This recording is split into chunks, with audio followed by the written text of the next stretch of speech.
Hello, everybody, and welcome. We are on the, I don't know the number of the webinar we are in. Now we've done some, it's the sixth one, Massimo suggests me through the video. So today we are talking about Erasmus Plus, a general overview made by Federica Pesce. She's another MeltingPro girl, always from Rome, and we're going to do this webinar always thanks to the Chebec project, Interreg Med, through the Municipality of Bologna partner, and particularly through the incredible project addressed to creative and cultural organizations. And I'm Rosanna from Strategie Culturali. There's always Massimo here to help you in case you have technical issues. And okay, we finished for sometimes the framework part of webinars, and we are in the focus on programs and projects. We already seen the Creative Europe program. You could find the registration on YouTube of these webinars. It was very interesting last webinar on Thursday with professionals explaining you and just advising you on what to do, not what to avoid, and they're foreseen on the next future. So it was really interesting. Now we're talking about Erasmus Plus, and on Thursday we will meet professionals and projects about a subsector specific that is music and audiovisual. So if you are interested in this particular sector, also video games will be a topic. Just come also on Thursday. As always, I remind you there are a few rules. Before, I just tell you about the coaching, because today we just started the coaching with some of you. Maybe somebody have missed the call. Maybe you don't have reached the call to be in the coaching process. And what's the coaching process? We are helping you to candidate a project to a EU call. Maybe you have just an idea, you want to transform it in a project. Maybe you have a project but you don't know where to find out partners. Maybe you have issues understanding how to fill up the budget, or maybe you don't understand something on the application. We are just, today we got a first coaching with 3-4 of you, but then we will continue with one-to-one coaching. So please, if you are interested in, just click on this, on the link you will find on the presentation, and register, and we will contact you as soon as possible. As usual, some rules. You can ask some questions always during the lesson, whenever you want, through the Q&A section, but also through the chat. It's possible to pose questions, and we will answer in the very moment you're asking that, if we think it's useful to answer immediately. Otherwise, we have the final half an hour to answer to all your questions but don't be shy, because we want to make it as much interactive as possible. This lesson, Federica will also ask you a question during, I don't know, maybe a few questions during the webinar to see if you are thinking about the topics presented. And finally, I remind you that after this webinar, during the next days, you will receive, as usual, an email with the link to the YouTube recording available in the next days. And so if you are not able to follow all the lesson, you will find everything on streaming. Okay, see you later. And Federica, is your moment. Okay, thank you. I'm going to share my presentation.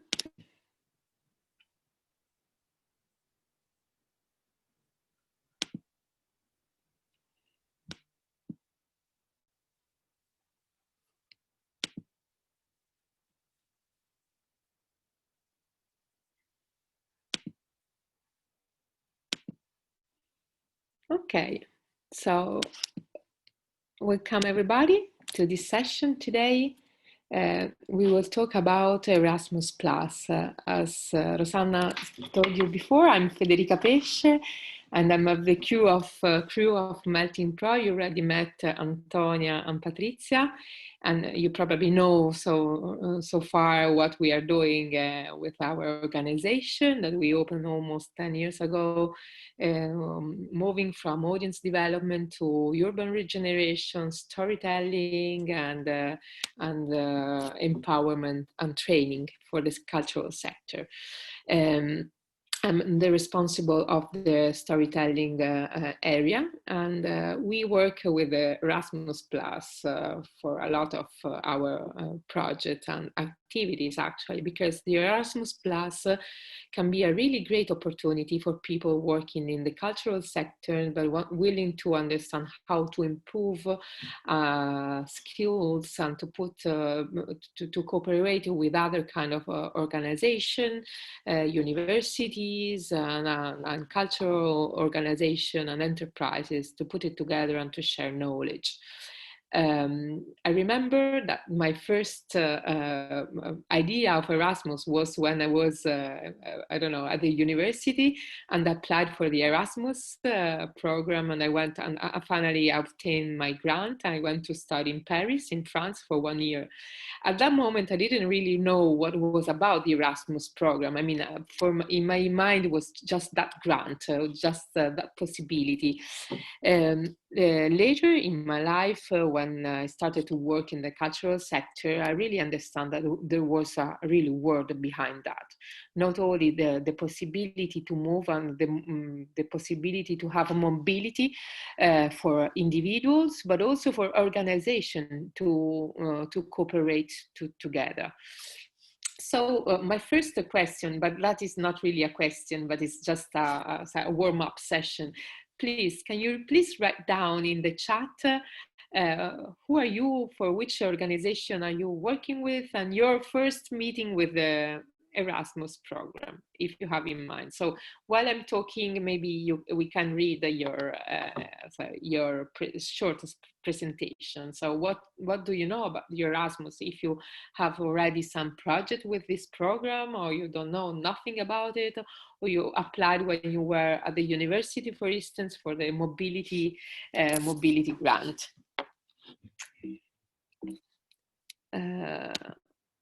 Okay, what about today?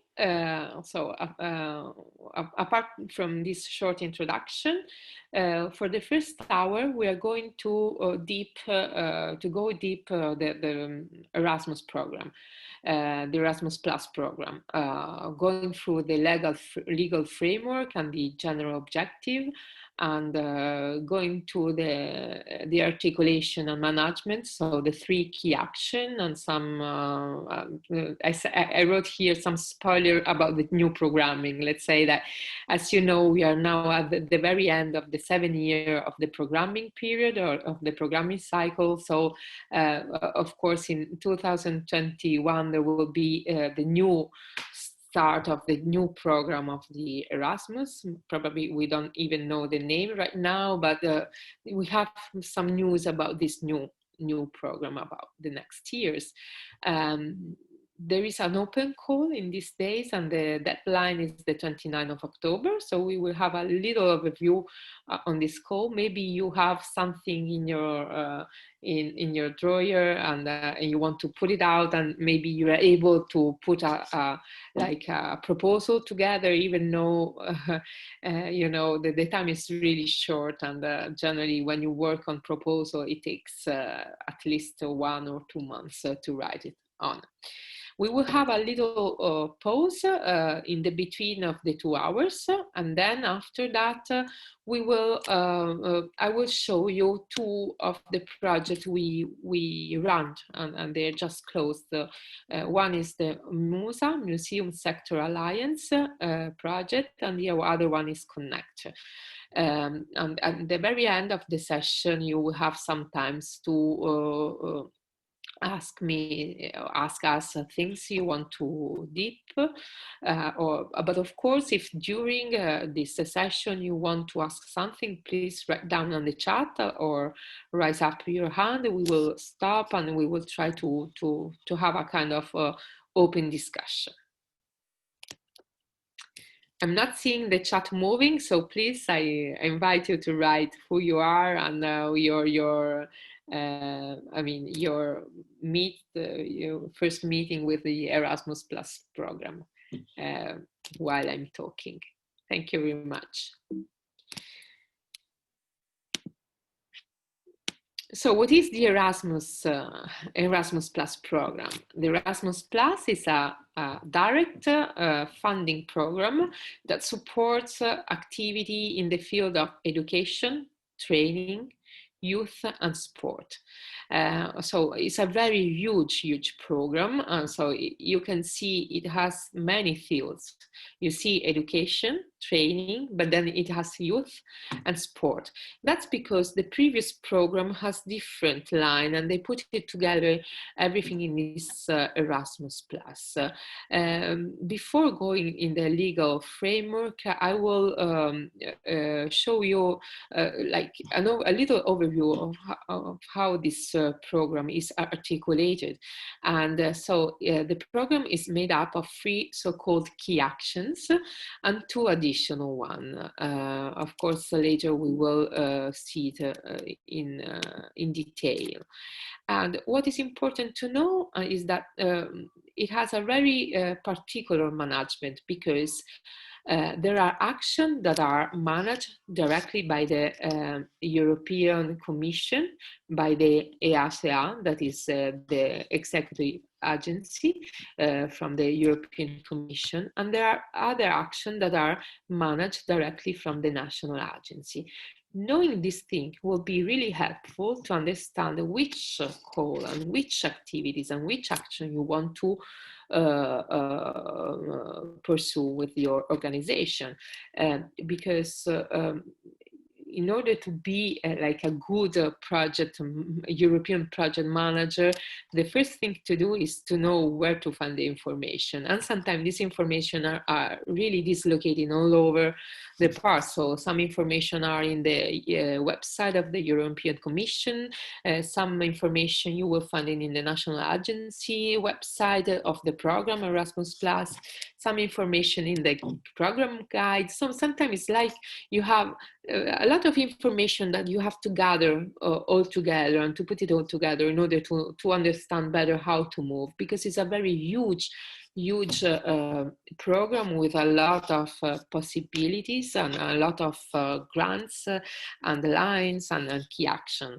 And So the calls that are under the national agency are promoted in the national agency website, and you will not find information in the European Commission website, apart from just maybe the news the call is on. But then if you want more information, you have to go in your national agency website.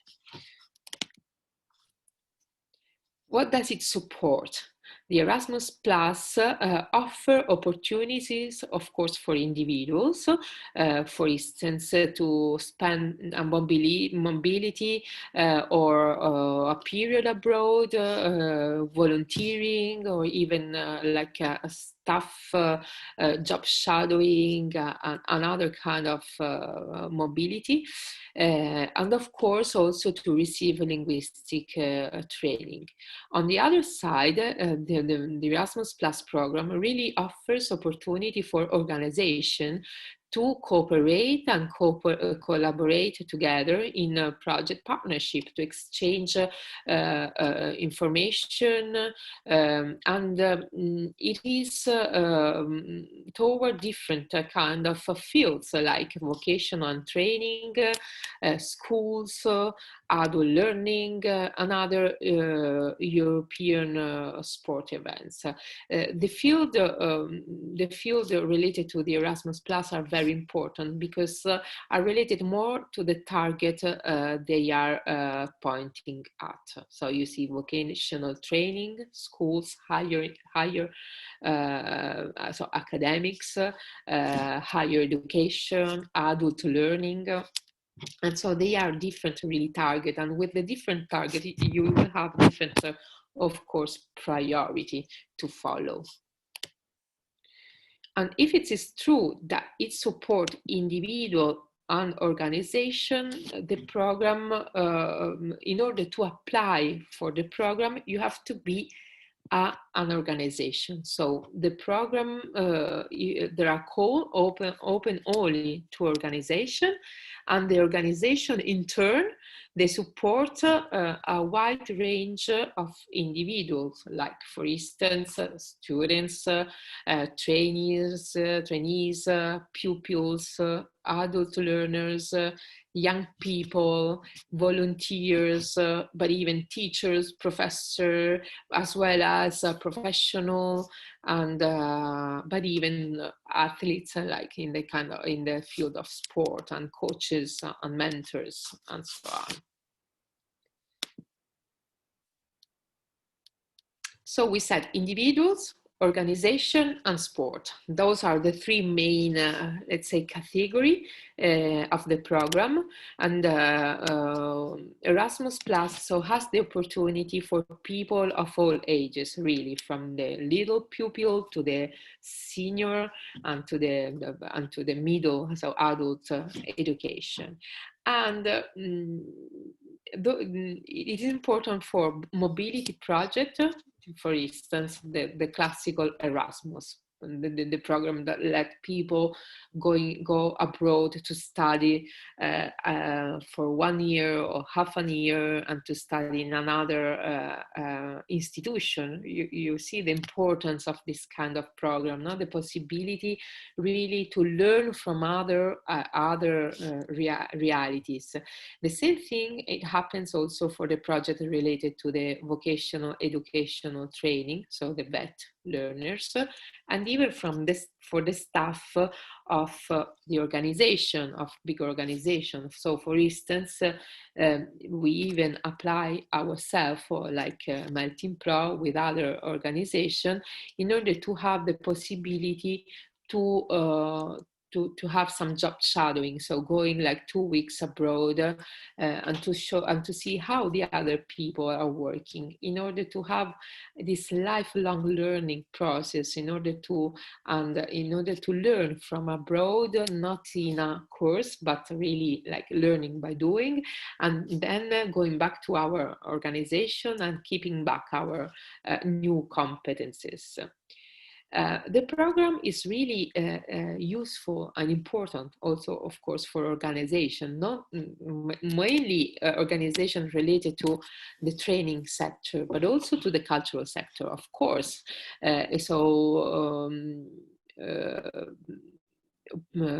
Private enterprises, but even public entities, universities, schools, and so on.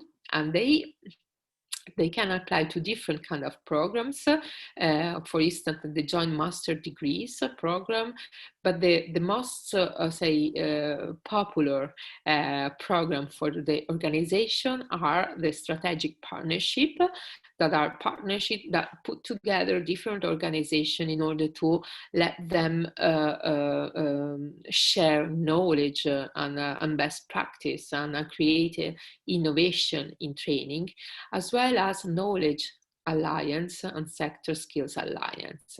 About these two these two sub-program or grant, I will talk later on in the second hour, while showing you the two projects we were involved into.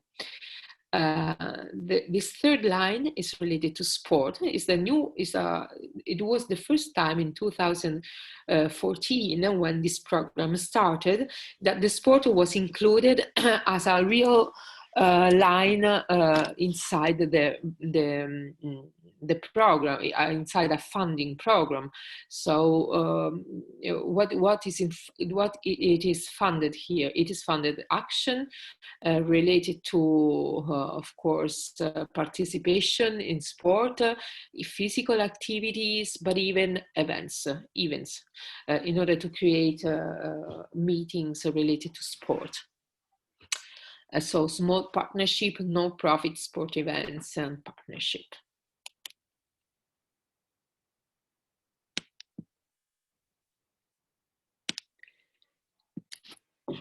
Probably in this session you have followed so far, you now already know that we have this this programming cycle that lasts 7 years. So we are at the very end of this first cycle, that is 2014-2020.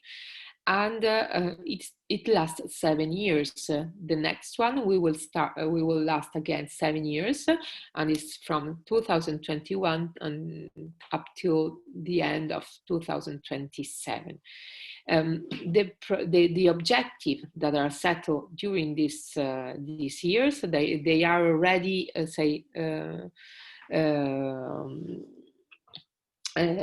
agreed before the starting of the programming period, and generally they respond to the higher European strategy of growth. By coincidence, this year we have the end of the 7-year programming period, so the 7 year of the Erasmus Plus, and the ending of the 10 years of the Strategy Europe 2020. So we have the strategy of growth that are every 10 years, and the strategy of the programming, of the funding programming with its own budget established by the European Commission, that are every 7 years. The next programming, so the one that will start in 2021, the objective, it will look at the strategy of growth that the European Commission will have up till 2030. So there will be another strategy of growth with a certain objective. Under this hat, let's say, there will be under the new Erasmus Plus. But in order to understand better what will be in the future, I guess that we really have to know what is now the Erasmus Plus.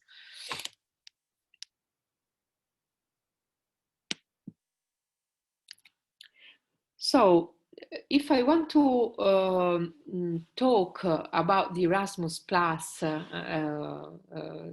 general objective, general information, I would look for a few keywords. The first one is socio-economical change, education, training, youth and sport really can make a major contribution to help tackling the social economical changes.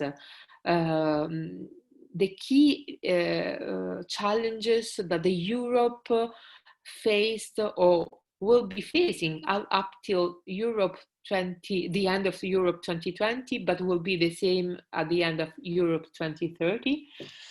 And also to support the implementation of the European policy of growth, jobs, equity, and social inclusion.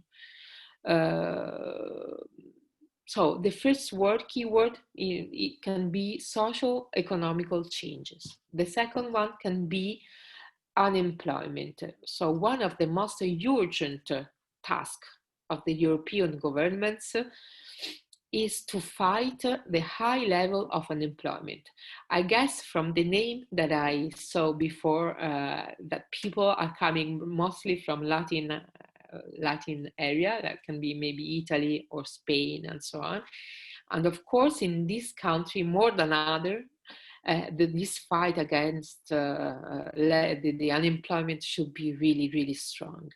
And how do you do that? The Erasmus Plus program said, okay, if we can intervene at the school level, then we will have much less problem for unemployment, because if too many young people leave school, then in a premature way, then there is a really high risk, and this is a high risk is to be unemployed and even social marginalized.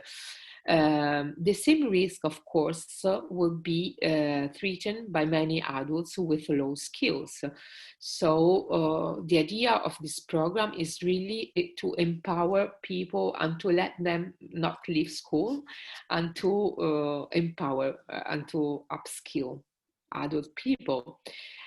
For instance, even technologies are really changing radically the way in which the society is operating. And of course, we need to, there is a need to ensure the best use of this of the technology themselves. Is not by chance that a lot of projects and programs are dedicated to the digital skills, upskill. The third keyword, so we said social economical change. Second, we have said unemployment.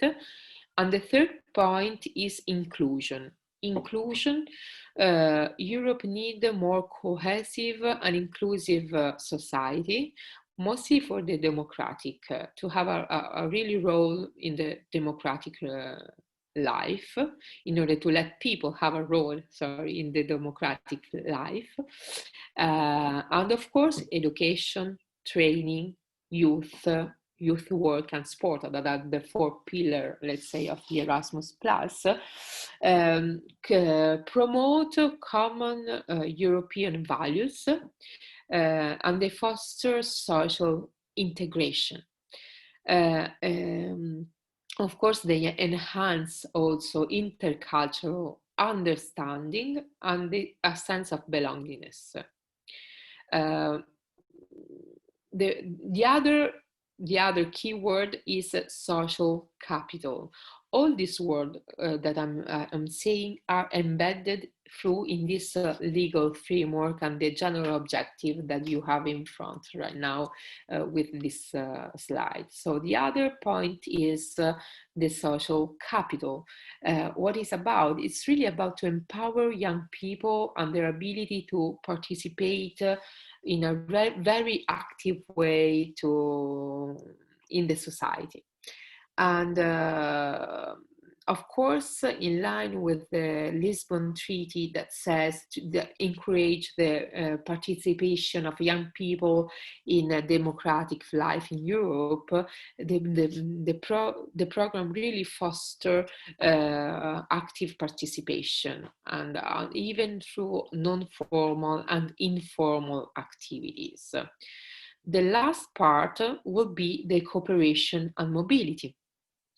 So as I said, it's not only for individuals, but also for mostly for organizations. So the program enhances the opportunity to cooperate and the mobility between, of course, people and organization and even partner countries. Let's say that the idea is not only to let people move in Europe, but also to let people move or welcome people even from outside Europe. And that is a little hint toward the internationalization.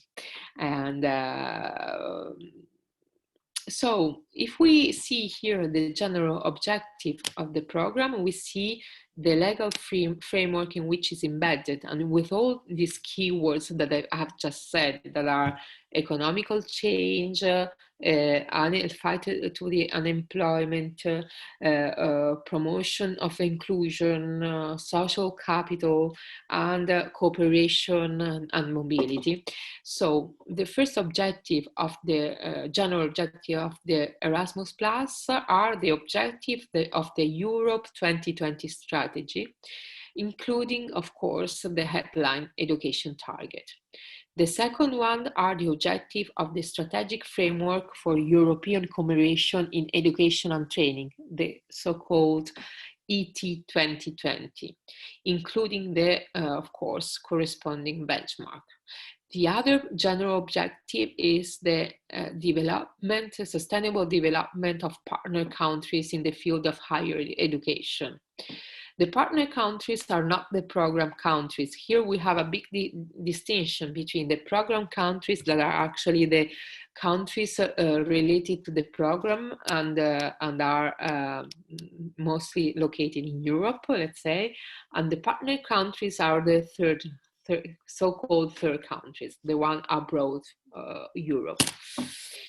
The overall objective of the renewed framework for European commemoration in the youth of field, that is 2010-2018, and then the objective of developing the European dimension in sport, in particular grassroots sport in line with the Union Work Plan for Sport.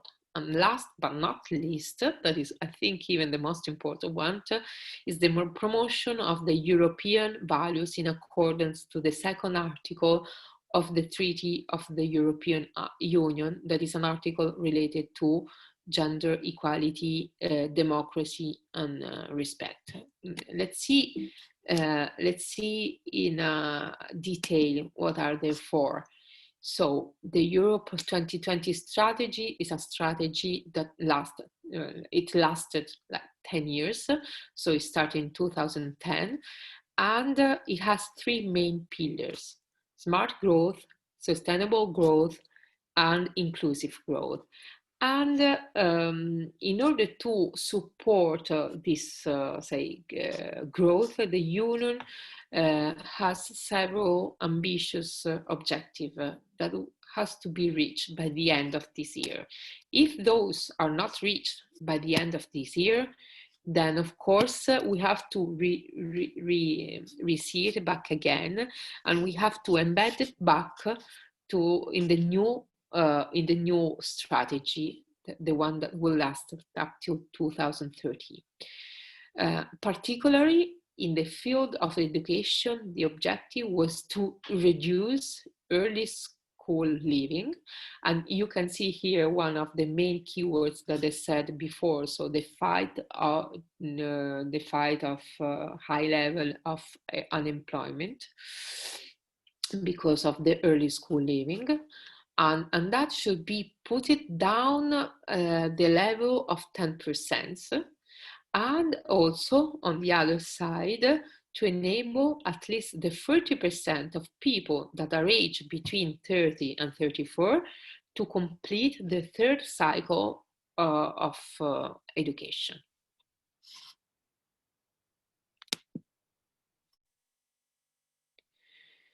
The second point was ET 2020, so the European Cooperation in Education and Training, and that responds to the challenge of creating a Europe that is knowledge-based, and that is the knowledge-based society, and mostly try to create and make lifelong learning a reality for all people and all organizations.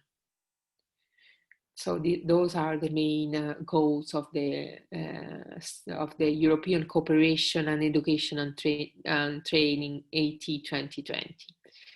By the Article 2 of the Treaty of European Union, then this is founded on the values of respect for humanity, dignity, freedom, democracy, equality. And of course, these are values that are common to the member states, and that the Erasmus Plus in a certain way enhance by, let's say, letting people participating, like even from fragile area or promoting gender equality and democracy.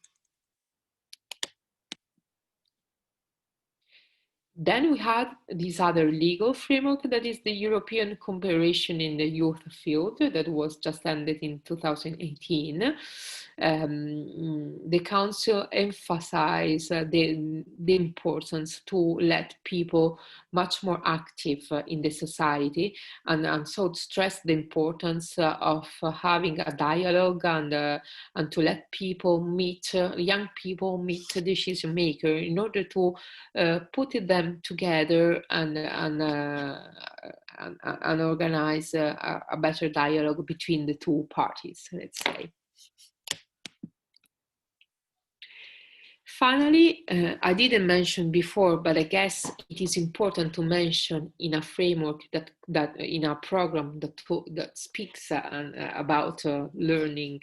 It's the Bologna Declaration that was signed in 1999 by all European education ministers of the European countries, and I aim at creating a European area of higher education. And that was really, really important, because it really enhances the possibility to have this European area of higher education, to let people move much more freely, let's say, from one university to the other. But of course, this requires a continuous support at the union level.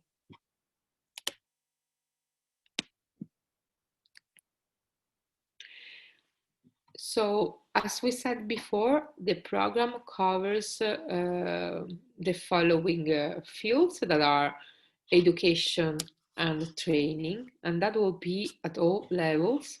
It means that includes the higher education, school education, vocational education, adult learning and training.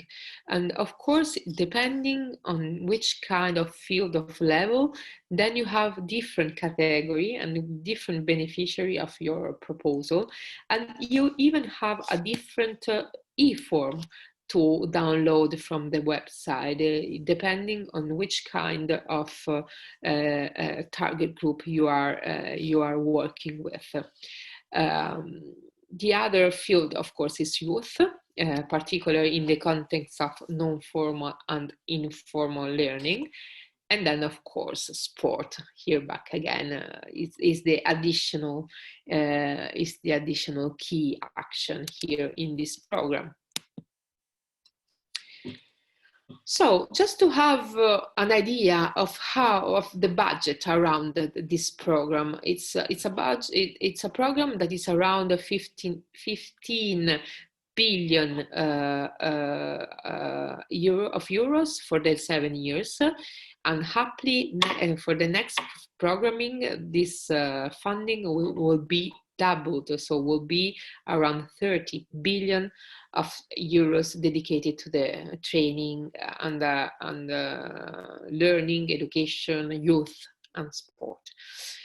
What about this program, the actual program? So we have mobility project, and for higher educational students, that is the Erasmus that you just know, that the people just go abroad and they have the chance to have this grant that goes from 300 to 700 euros per month, and travel costs up to 1,000 euro.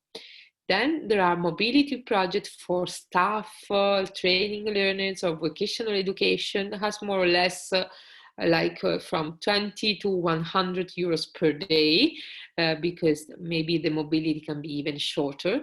And here again, back again, travel cost up to 1,000 euro. We have done master degrees that putting together different kind of organization, and are grants from 2 to 3 million of euros, but are really huge project, and they have to cover at least 4 or 5 years of the project. Then we have the so popular strategic partnership that is the most popular for the organization, because they looking for this grant in order to put together different organizations at a European level to share knowledge and eventually also to propose innovative action. And the grant is maximum of 300,000 euro for project that lasts 2 years, while you can ask for 405,000 euro for partnership lasting 3 years, 450, sorry. And those are called kind of small projects somehow. While then you have the knowledge and the sector skills alliance that are huge projects putting together universities and enterprises and organizations related to a kind of knowledge or kind of or sector.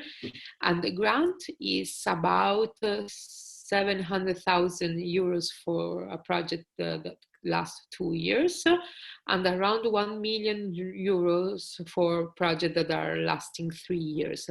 Consider that those projects are more or less submitted by partnership that are around 12, 14, 15 organizations. And this is the total budget for the whole project and for the whole period. And then we have the sports events, then the grant is up to 2 million for the sport event, involving participants for at least 12 program countries. So this is more or less the dimension budget and the dimension of the project itself.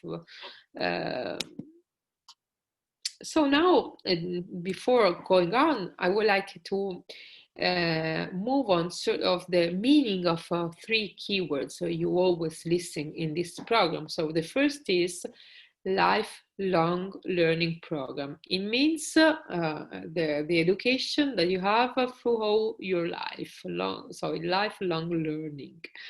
It means that the result is the improvement in knowledge, skills, competencies, and in order to have a higher participation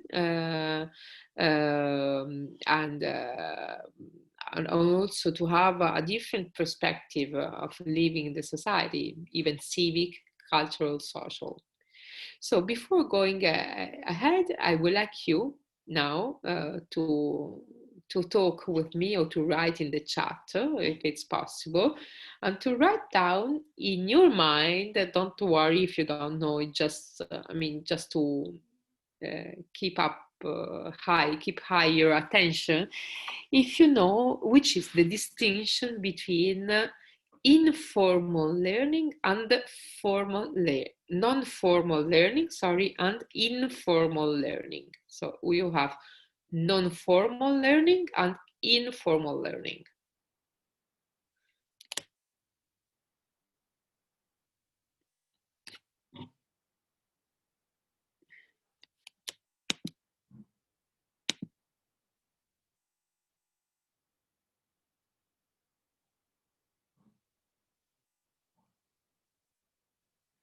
Okay, while you are writing, I'm reading your introduction.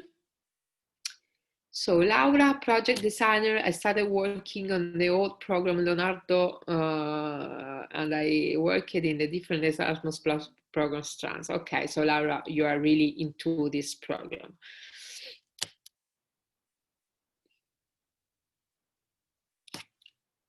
My name is Silvana Perez, and I'm a playwright, and I represent Chebec Project, Polka, Yoga, Teatro. We are a contemporary theater company that mainly we like to research with text together with new technologies and movement. Wow, what a wonderful project, actually. I have heard about the program, but this is my first reapproach to what it can offer. Okay.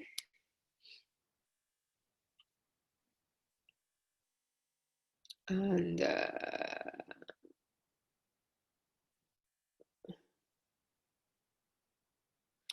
okay, and stop. Okay, but two are really nice. So somebody of you is willing to participate into this wonderful game in understanding the distinction between non-formal and informal learning, just to try guess. What is informal learning and non-formal learning, the difference between the two? Okay, this game maybe nobody wants to participate, so we will spoiler this thing. Hello, you are scared about this question, maybe. Bye, Laura, don't be scared. I will not have any more questions for you guys, don't worry. I'm joking, of course. So thank you. So Silvana, formal is when you get an official degree. Yes.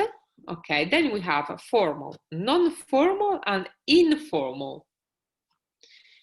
So it's true. Formal is when you have an official degree. Then you have non-formal learning. That means that you learn through a planned path.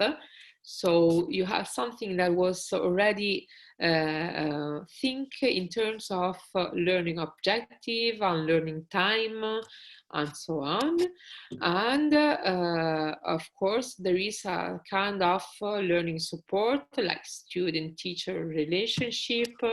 All the workshop you are doing in a not formal environment are called non-formal learning. And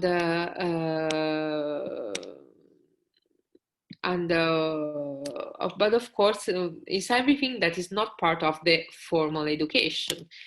While informal learning, it means everything that you learn through your daily activity. That can be even watching television, reading a book, or having, I don't know, growing up a baby, I don't know, family, work, leisure. So everything that is daily life, and that in certain time you can acquire skills and competences, but it's not through a formal path, neither through a planned activity in terms of learning objective.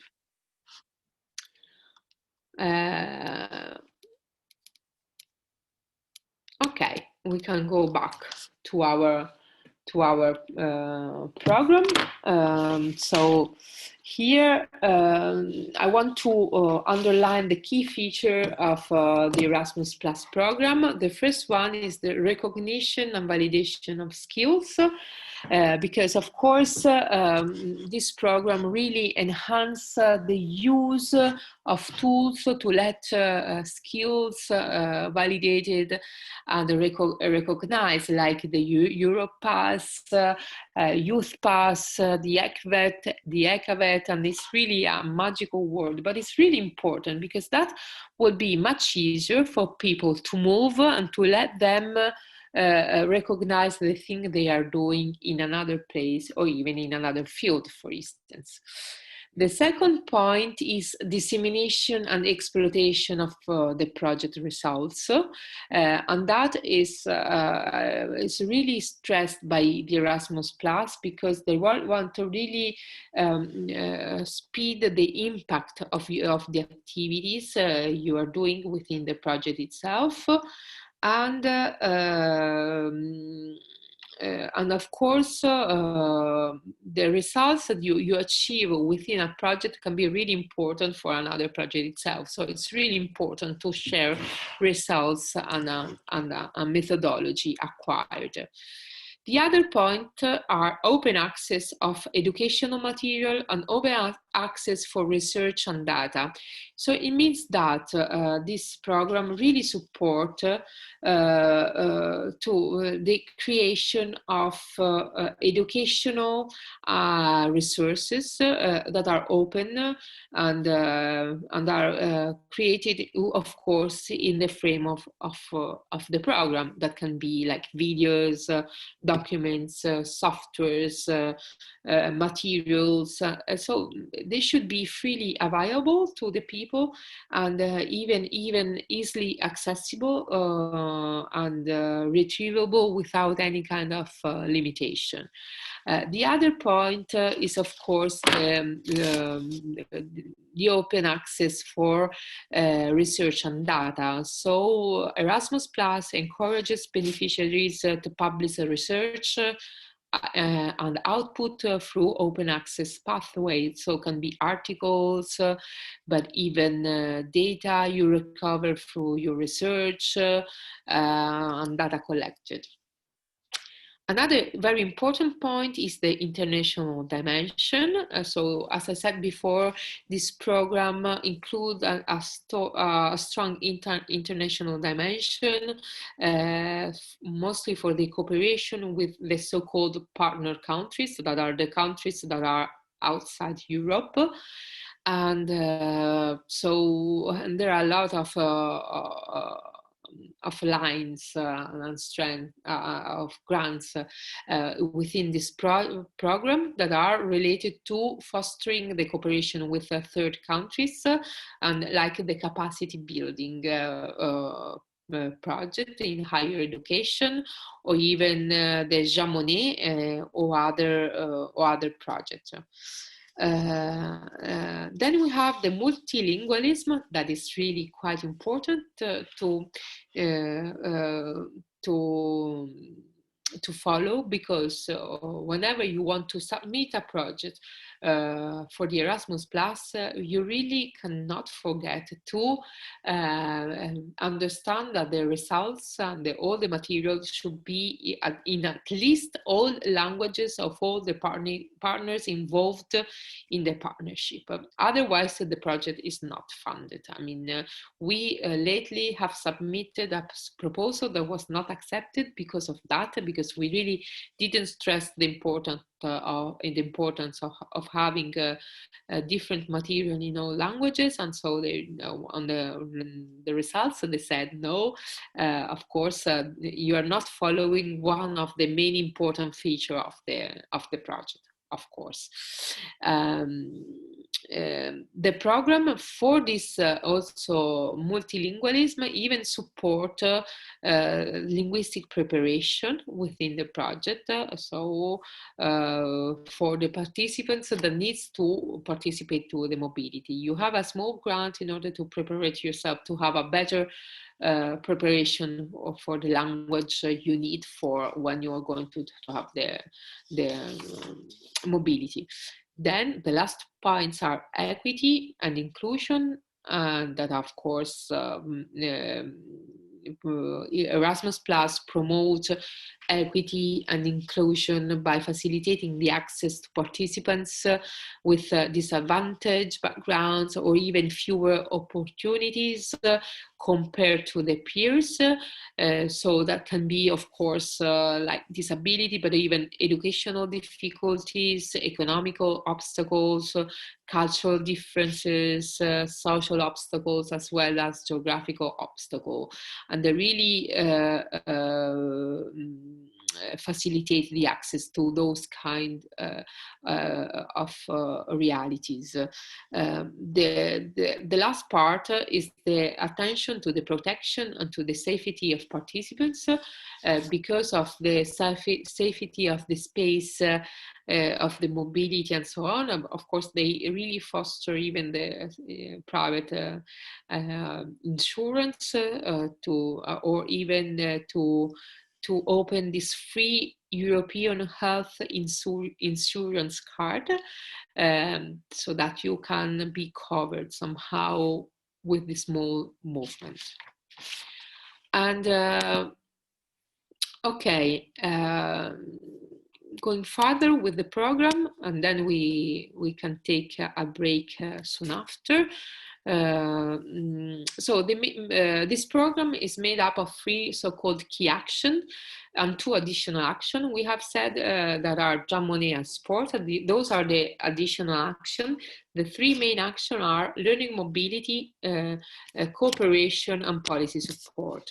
In respect to the key action 1, so the learning mobility, we have a mobility for learners and staff, the Erasmus Mundus and the Erasmus Plus master loans. So the loans are really a big news inside the program, because before of this program, loans were not really thought to be in a funding program, European funding program for people. But here in Erasmus Plus, but even in the Creative Europe, there are loans to organization of people. Then, in respect to the key action 2, you have the cooperation key action, and those are the popular strategic partnership that are managed by the national agency, while the knowledge alliance, the sector skill alliances, and the capacity building are managed by the are centralized by the European Commission. The third action is more at the policy level, and you have knowledge in the field of education, initiative for policy innovation, support to European policy tools, and cooperation with international organizations and stakeholder dialogue, policy, and program promotion.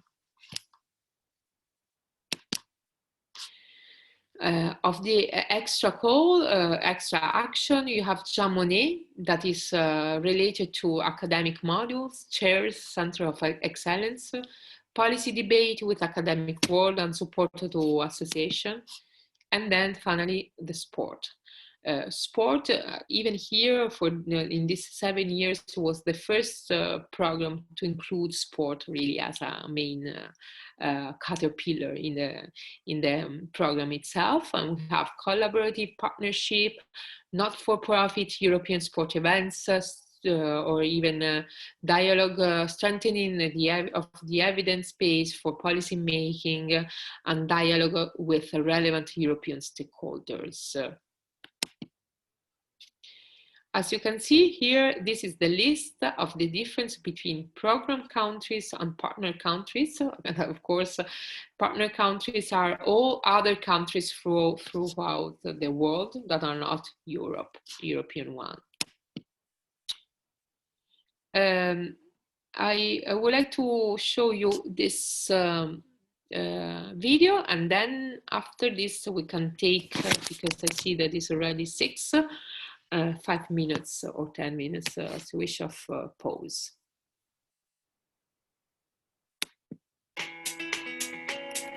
I think it's one of the most important programs because it shows to everybody what the integration is all about. Erasmus is this year celebrating 30 years of bringing people and cultures together. The programme started out in 1987 when just over 3,000 students from 11 EU countries took part in the first exchanges. It has since grown to encompass vocational education and training, school education, adult education, youth and sport, giving 9 million people the chance to have a formative experience in 33 countries and beyond.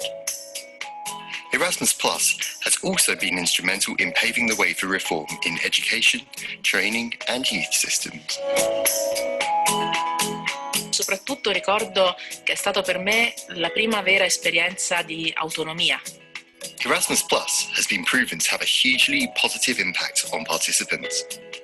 In higher education, it doubles the chance of participants being employed just a year after graduating. Whilst of those who undertake a traineeship abroad, 1 in 3 is offered a job by their host company. Vocational education and training participants find their first job faster and earn 25% more than they would do otherwise. Voluntary experience abroad is considered a plus by 3/4 of employers. But Erasmus Plus mobility does not only help with job prospects. It encourages social mobility, with 35,000 students in higher education from disadvantaged backgrounds having been supported in just 2 years, and 100,000 refugees to benefit from Erasmus Plus online linguistic support. Whilst 1 in 3 participants in youth exchanges also come from a disadvantaged background. Last but not least, Erasmus Plus brings people together across the EU and beyond. I always say that you can digitalize everything, but you cannot digitalize the experience that you're having here. And you learn much more than you can learn in a course or studying or reading. Erasmus Plus is universally renowned as the most powerful EU tool, yet only 1 in 20 young Europeans actually benefit from it.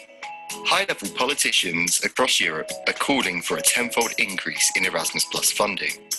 So, how are we preparing for 1 in every 3 young Europeans going abroad with Erasmus Plus? For starters, we are making the programme even more accessible with the Erasmus Plus mobile app, with step-by-step guidance, sharing of handy tips and language learning all at your fingertips. To best prepare the future Erasmus Plus programme in collaboration with young people, over 230 events in 37 countries have been planned, with discussions continuing on the Erasmus Plus Generation online meeting point. To make sure that as many people contribute as possible to building the future programme, we have reached out to 25 million people through social media, whilst over 27,000 articles have been published. Erasmus Plus has been enriching lives and opening minds for 30 years. Let's now build together the future of Erasmus Plus.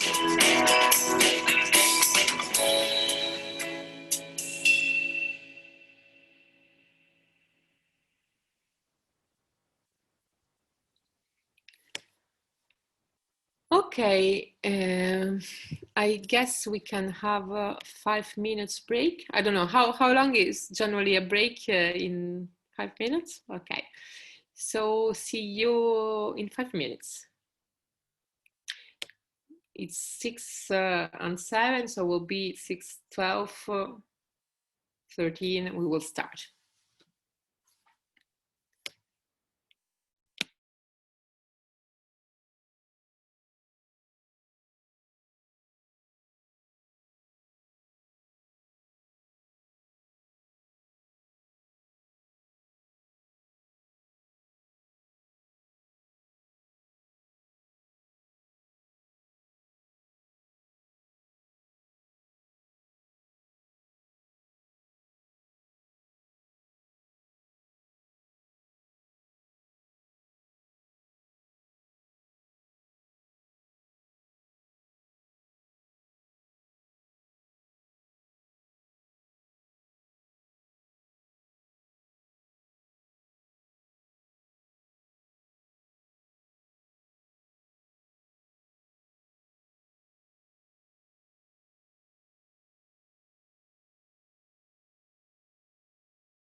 I guess I can start back again, Massimo. Okay. I'm still with the screen shared, right? Can you see?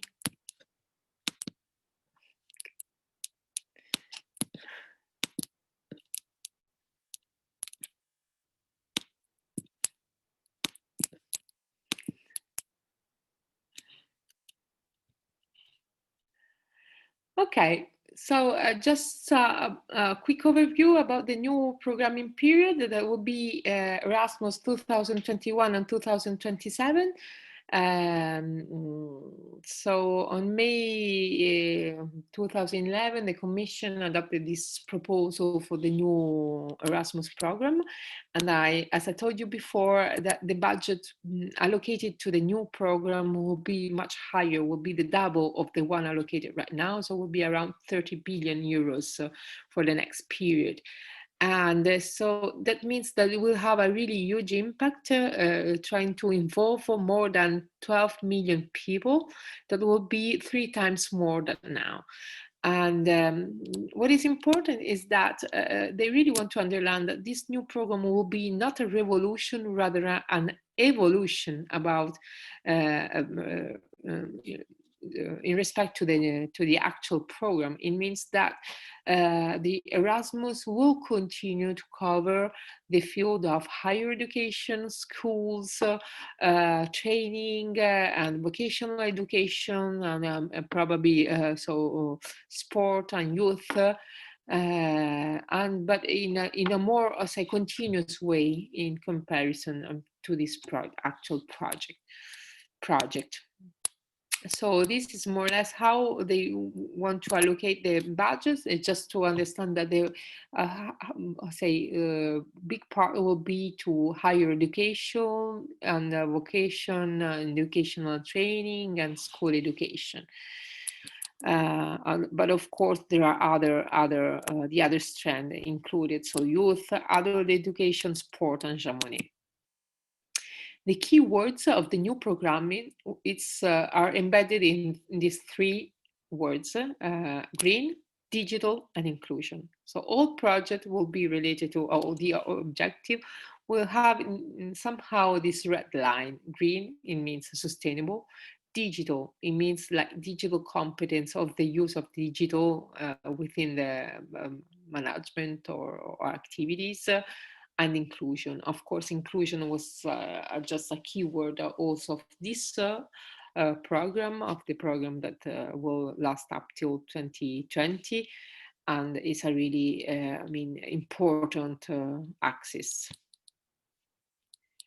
And right now, there is an open call that will last. The deadline to submit this proposal, it's the 29th of October. Are 2 new call, because our 2 strands are under the strategic partnership, so they are managed by the national agencies, and you can choose if go rather for partnership for digital education readiness, and that will be mostly for in the field of school education, vocational education, and higher education. While if you prefer to go for partnership for creativity, so project more related to new skills for creativity, for instance, you will go more for the fields of youth, school education, and adult education. This call in a snapshot, let's say, it's you have to participate with a minimum of 3 organizations from 3 different program countries. But if you see the projects that are funded under the strategic partnership, you see that at least there are 6 or 7 organizations involved.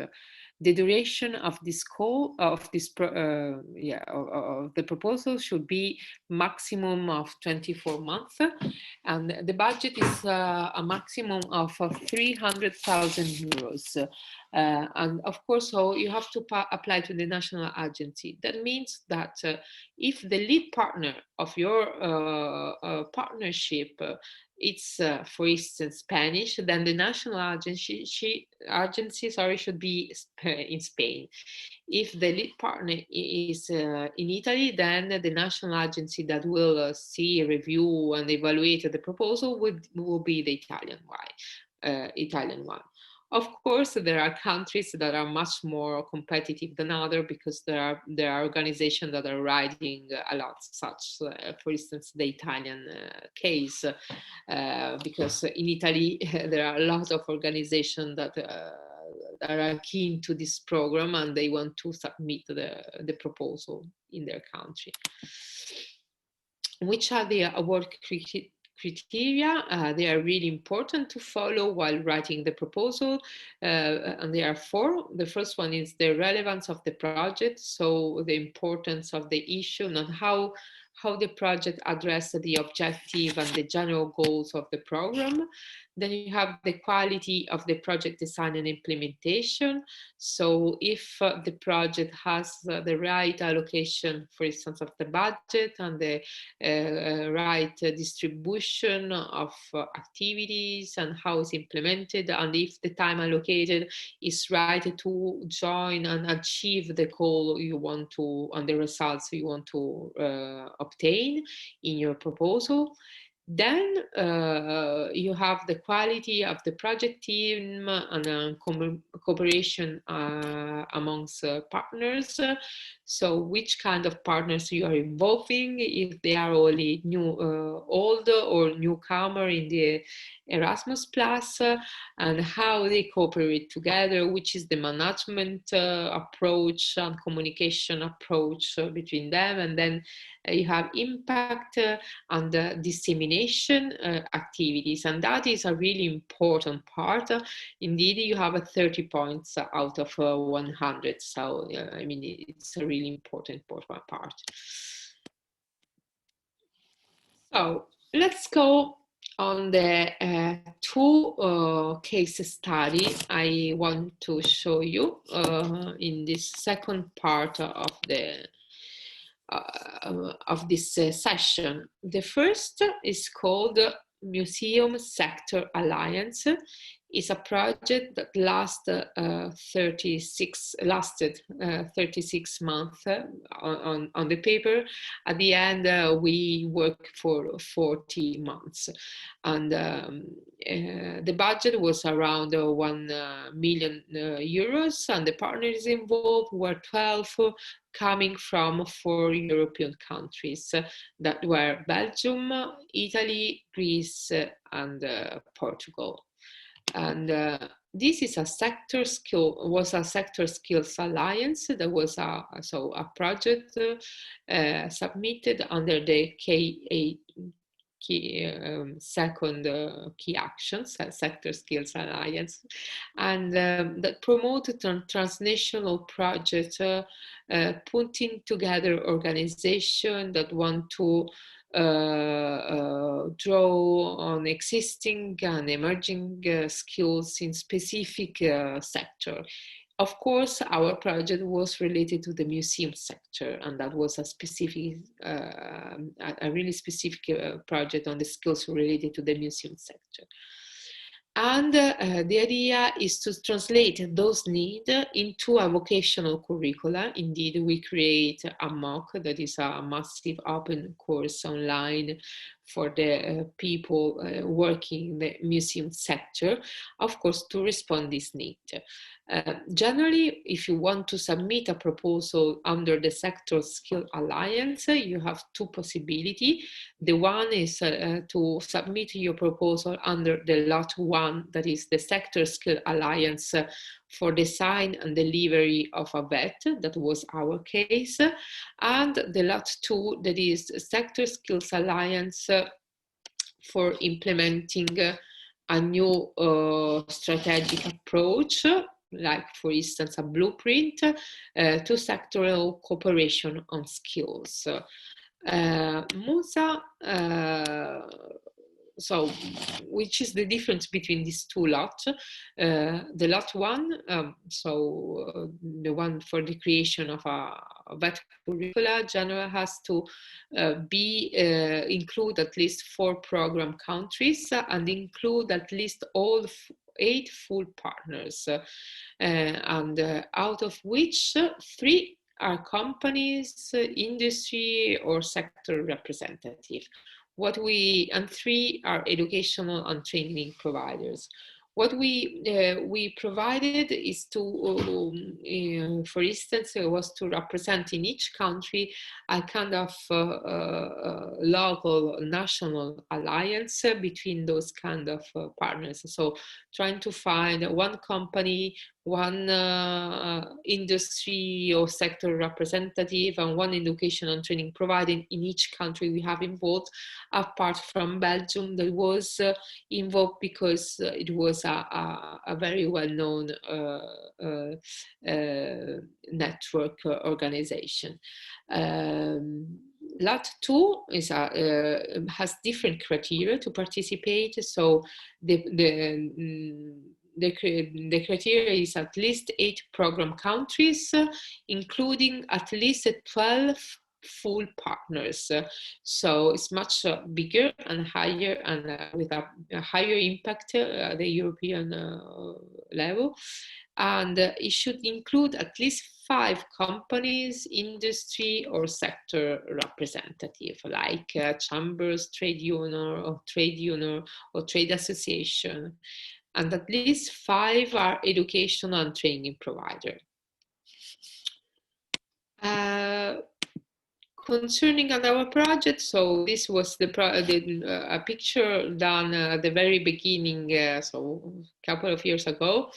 You can recognize eventually Antonia in this picture. It's quite in the middle. And so it's a project started in 2016 and that ended up in 2020. And like few months ago, we just ended like few months ago, and was addressed in understanding which was the need in the museum sector, understanding which were the gap between the formal education and the working field, and trying to understand which was the bridge between these two worlds, let's say, mostly moving toward digital competencies. So what we thought that, of course, in this new digital era, the people needed much more skills on digital environment, using digital for communication, for the collection in the museum, for management and so on, and to provide an up-to-date educational path for people willing to update and upgrade their and having an up skills for their profession. The training course was open also for students willing to work in the future in the museum sector. What we did in this project was we did a first period of research and need analysis. And the outcome were 4 professional profiles for the museum sector, the new professional profile, let's say. And we,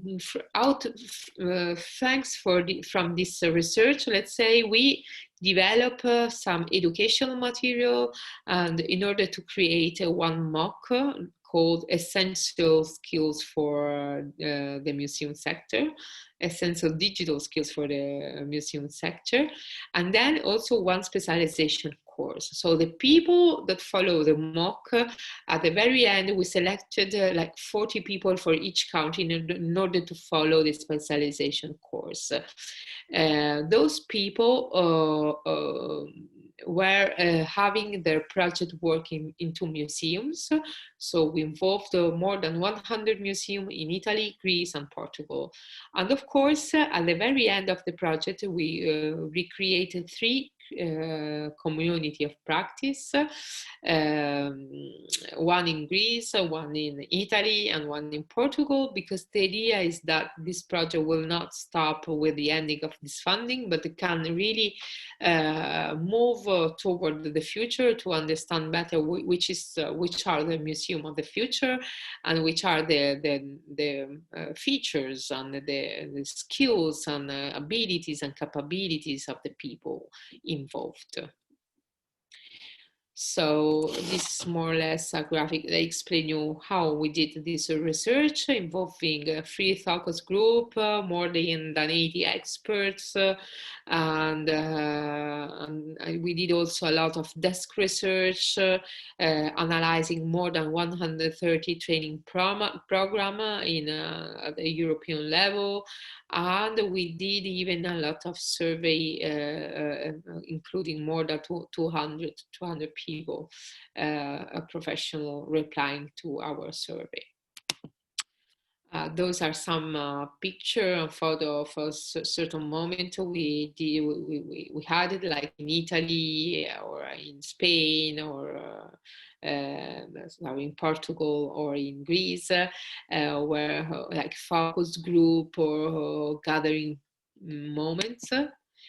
And so at the very end, we realized that there were 4 job profiles that people were looking for. So we asked even to the 10 major avant-garde museum in Europe to tell us which are the competence needed. So putting together all this data, we realized that there were 4 new professional profiles. So the digital strategy manager, the digital collection curator, the digital interactive experience developer, and the online community manager. And those, we develop more than 20 transferable skills that are the soft skills, out of which one is storytelling indeed, and 22 digital skills.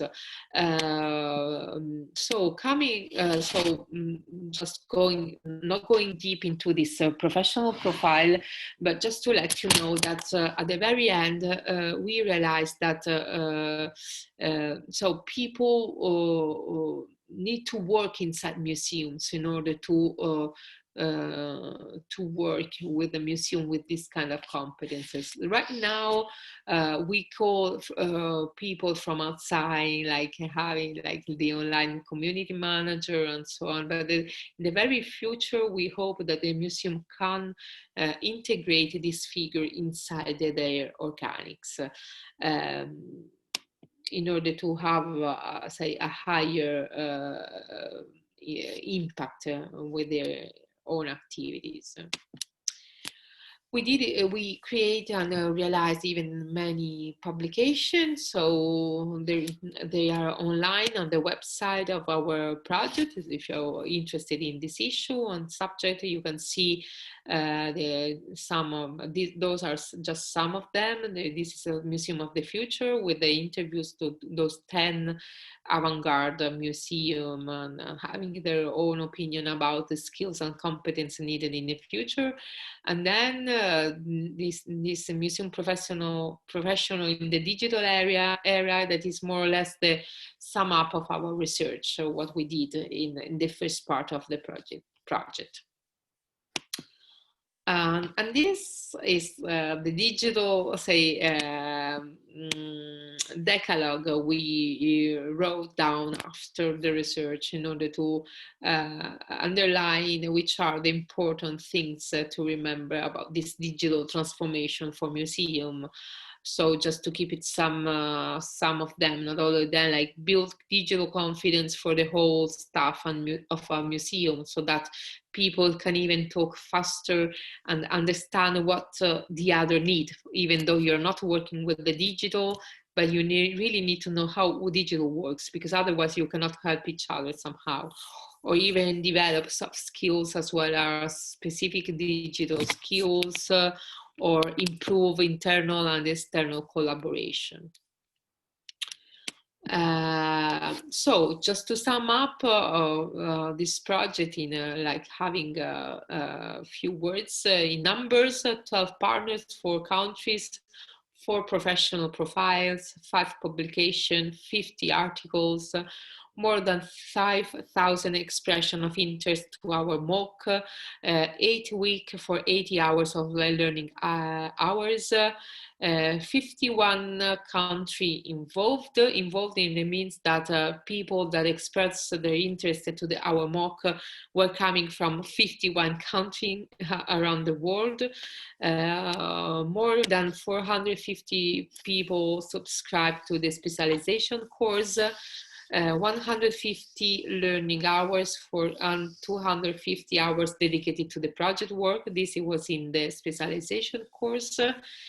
More than 600 learning outcomes, 64 competencies, 20 transversal and 45 digital.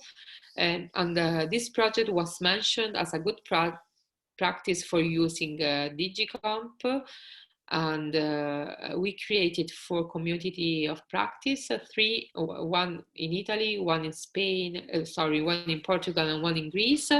And then there is another one that this is the international one that gather all this community together.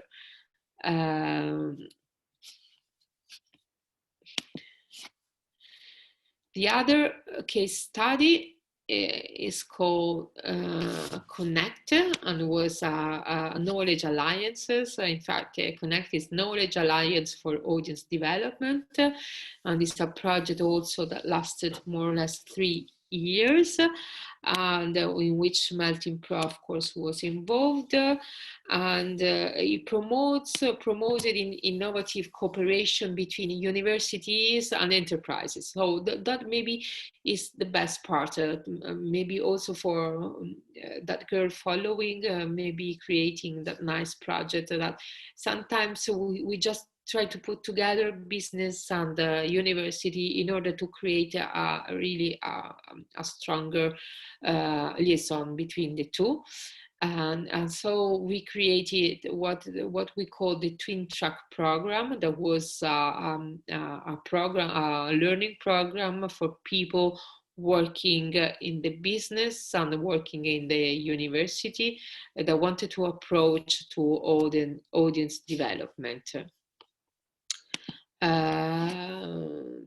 So this is a small interlude on how knowledge alliances are working.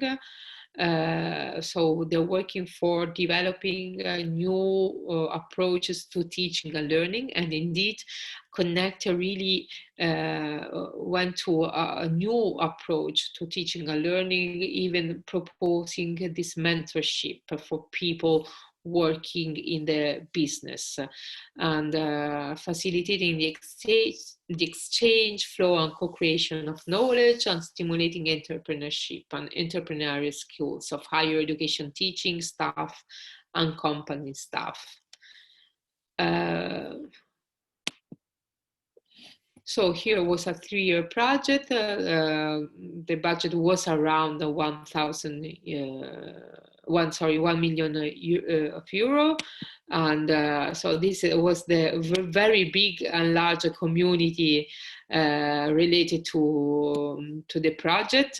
There were people also coming from partners, but even coming from different enterprises, because we had an international meeting that was in Bilbao in Spain at the USO university. So sometimes when you said that Erasmus Plus is a really nice program, yes, because you really meet people from all around the world and you share your experience.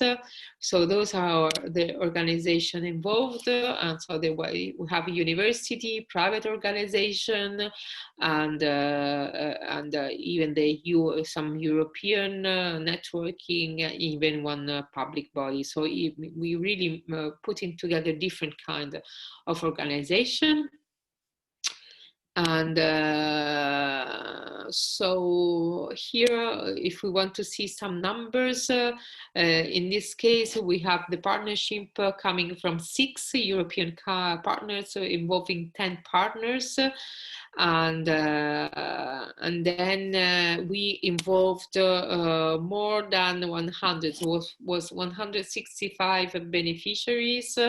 So it was 63 students from arts and a master course related to arts, then 61 practitioners, 21 museums, 18 theaters, 5 festivals, 4 orchestras, 3 libraries, different, I have here my window, 6 cultural centers, 1 historical archive, and other type of cultural enterprises from Denmark, Italy, Poland, Spain, and the UK. And then we have more than 40 mentors that they were expert in audience development that really follow people working in this kind of cultural enterprises that I said before, following people working there directly. So in a nutshell, Connect was articulated in a research period. Then we developed a new training program on audience development and named it Twin Track Program. We developed also a mentoring and coaching program for arts management. We developed digital resources for the Twin Track program in order to let this material available. And we deliver the Twin Track program in audience development in different countries. So we have this program in all the countries, and there was like national hubs in Italy, like in Spain, in Denmark, and so on.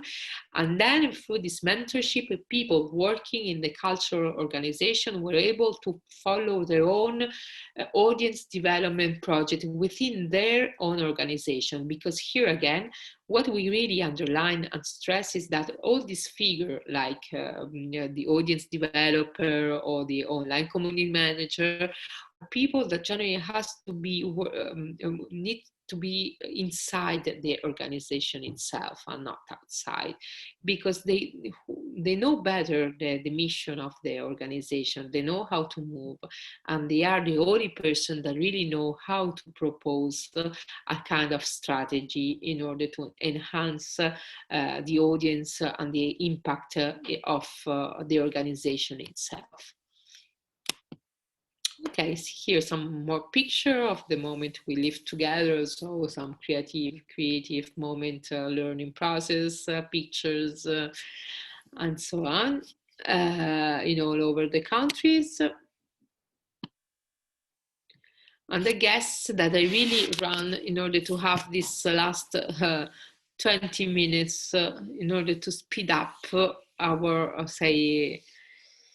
our conversation. So for the few people that are here online, I would like to ask them to have some questions, or to just share their thoughts or their experience, whatever they feel like to talk about, of course, the subject that is the Erasmus+.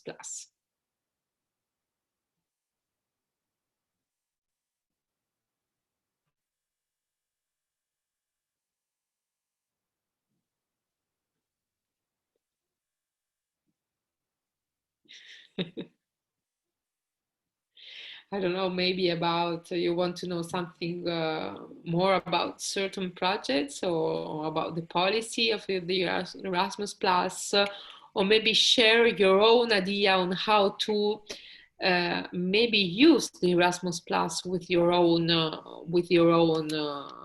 organization or your own company. Maybe I have a question. Yeah.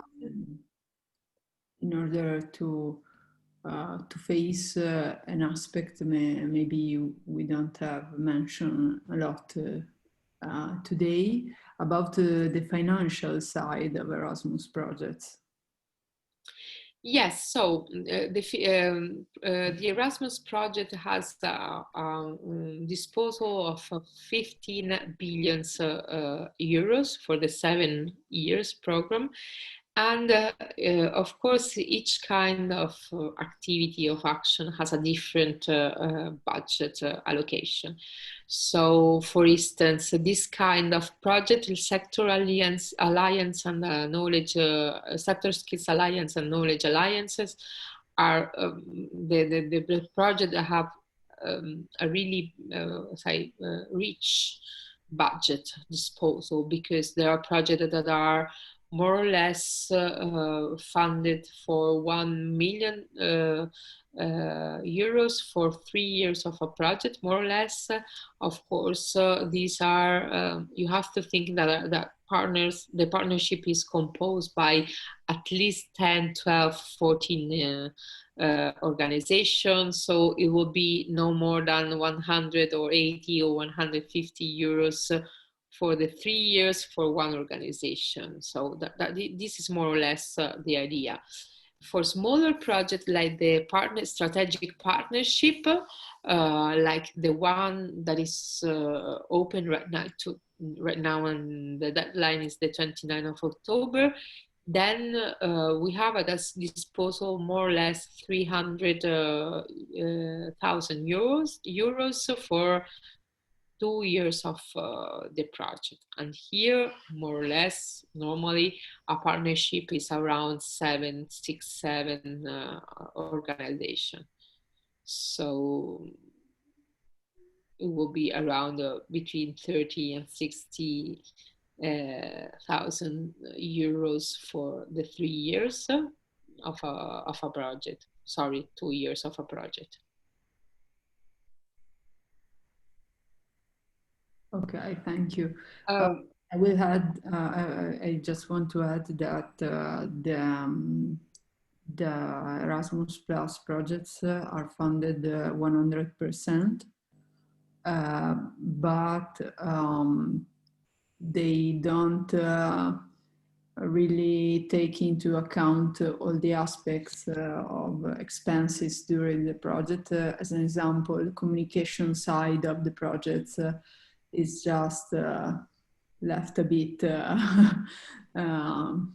away from the budget part. Indeed, what they say generally is that people don't have to co-fund, but the funding cover more or less the 80% of the expenses that an organization have. But the lucky part is that at least till now, I don't know the new programming, but now you don't have to show it. So, and that is a really, good aspect of the business, let's say, management of the Erasmus. But it's true that almost all the call of the Erasmus Plus are funded 100%. There are small calls like the capacity building that are funded the 80%, and you have to co-fund the other 20%, but are really small European call under the Erasmus Plus. Most of them has no co-funding. And what is important is that most of the project like Sector Skills Alliance and the knowledge alliances are based on a sum lump. So it means that you have just to show the hour allocated to the project, while not showing real costs. So you don't have to show how much you have paid, for instance, the communication service or the printing material. And that was because they really wanted to speed up the process of reporting, and was much easier to report. While strategic partnership, you have to show boarding, of course, cards and a paper that show the mobility you have done, but it is a really easy in reporting, because they ask just really the evidence of what you have done during the project. Of course, you have always to keep everything. For at least 5 years, no, because otherwise they're going to. And if you're the lead partner, then you have really to be careful, because you really have to keep all these things for a lot of time, because they can even going to have a look on what you have did, even a couple of years later. Yes.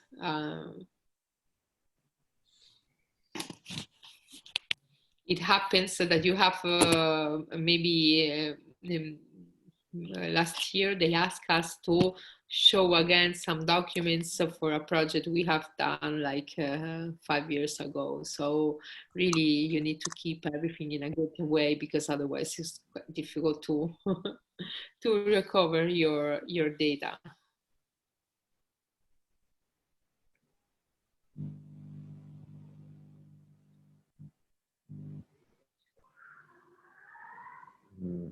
Any questions? Maybe I would like to ask which are the opportunities for develop skills, but not when you are a student, but when you are a worker in the cultural field. Because I know that there are opportunities, for example, for a short exchange with Erasmus Plus. Like maybe it could be interesting for our participants to know something about that.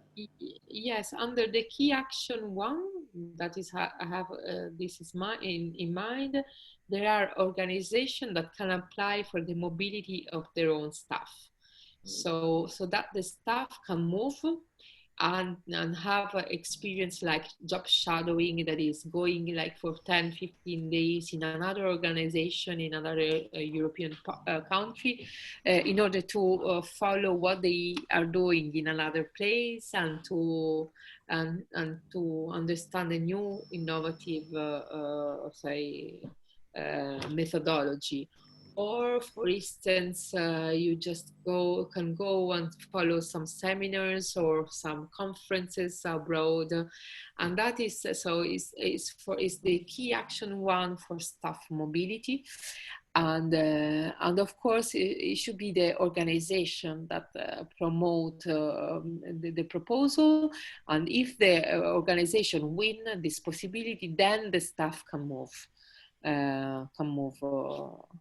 around. That can be, or otherwise even within this kind of project, you see there are a lot of mobility. So even you see Musa or Connect people. Connect, we really ask people to move for a little while and to have this meeting abroad, like in Spain, in Italy, and so on. So our short experience to upskill your competences. So, I see a message.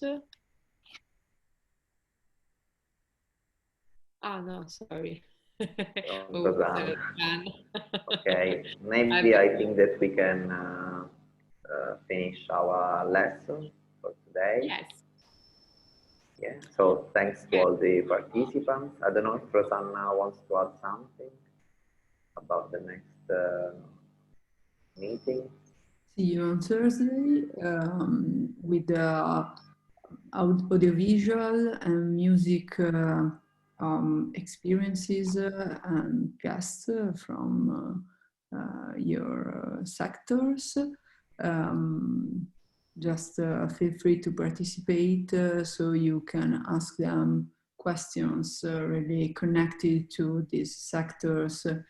Maybe we don't know in a very deep way, so it's a huge opportunity for you. Thank you. Okay. And thank you. Thank you very much. Thank you, Massimo. Thank you, Rosanna, and keep in touch. Okay. Bye.